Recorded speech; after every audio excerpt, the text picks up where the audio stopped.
Hey, what's up? Alan here from Damn Good Reviews. So today we're kind of revisiting one of the software titles we checked out before. It's called HDR Instant, and essentially what it does, you can load a video to it, and it will find a bunch of frames, combine them, and make an HDR looking photo from it.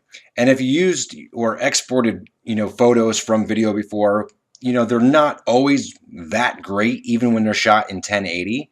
I'm not sure about 4K, but sometimes just a frame is not as clear as actually taking it with a photo, with a camera. But this program combines them. So if you just have video that you shot, maybe drone photography like we have up right here, or even other types of video that you want to combine and be able to deliver a photo from it, this is a really cool program. Previously, we reviewed HDR Instant as a standalone app, and now they just updated and they have the Lightroom app or add-on plugin available. So you can go ahead, you install it with Lightroom, and you can run it. It runs faster. You still have all the same options. Still really cool to use this if you're doing a lot of video. Now, keep in mind when you're doing video, you're going to want to grab frames that the motion is not all over the place. You're going to end up with a better photo that way with smoother motion video. You don't want something that's very shaky. So I went ahead and loaded this up, brought this video into Lightroom. So we have that there. And then if we go ahead and we're going to select File, Extras, Run HDR Instant, and that's going to launch the program or the plugin within Lightroom, which is really cool. That way you can go ahead and you can edit and go right back to Lightroom. So you'll see the different things here like video speed, brightness we can select, and then we can select where our final frame is. So say we want this to be our final frame. So that's going to be what we're looking at, and that's going to combine the different images together. If we're not really sure, we can let the program find sharper frames, and you can tell it how many frames to look at, surrounding it. Sometimes you can find something better.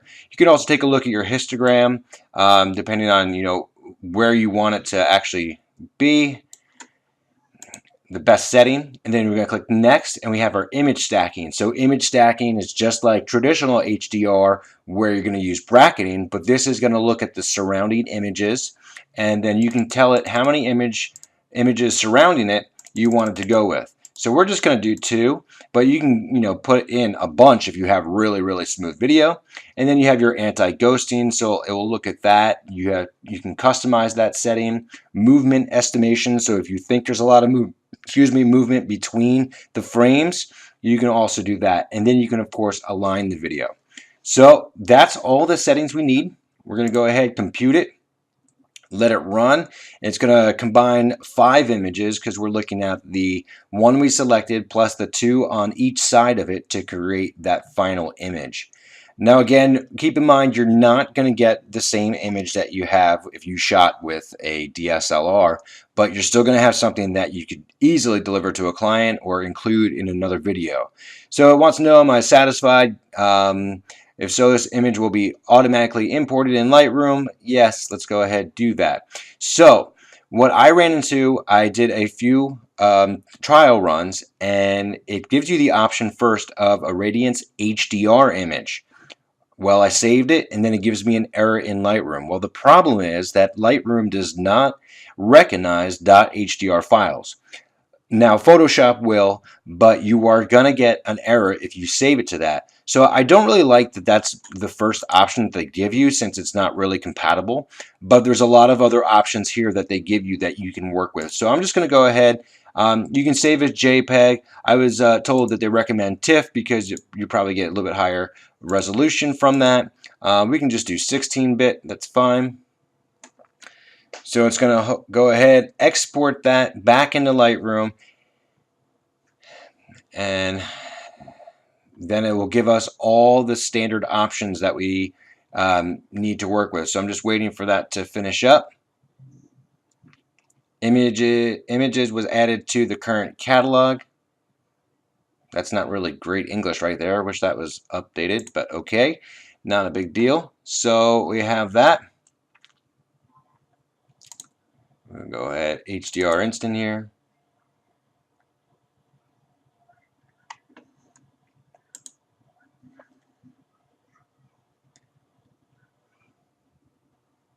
So there is the final HDR image that we exported. Much nicer than what it looked like originally. And then of course you can do all your work that you normally would with Lightroom, which is really cool. So we can just go ahead, check this out. We can go to your develop settings. Just run a little slow with the screen capture here, that's all. But all right, I'm not going to open that, just running too slow with screen capture. But you can adjust all this other stuff that you normally would in Lightroom. So it's really cool. So if you're looking for a cool plugin to have to go with Lightroom, you're doing a lot of video work and you want an option to really capture and export some really nice looking frames, HDR Instant is definitely the way to go. It's up to you if you want the standalone or the Lightroom. I think Lightroom processes a little faster. That's what they're really pushing and really focusing on, but really, really cool overall. I'm Alan from Damn Good Reviews. Thanks so much for watching. Make sure to like and subscribe right here, and we'll see you soon.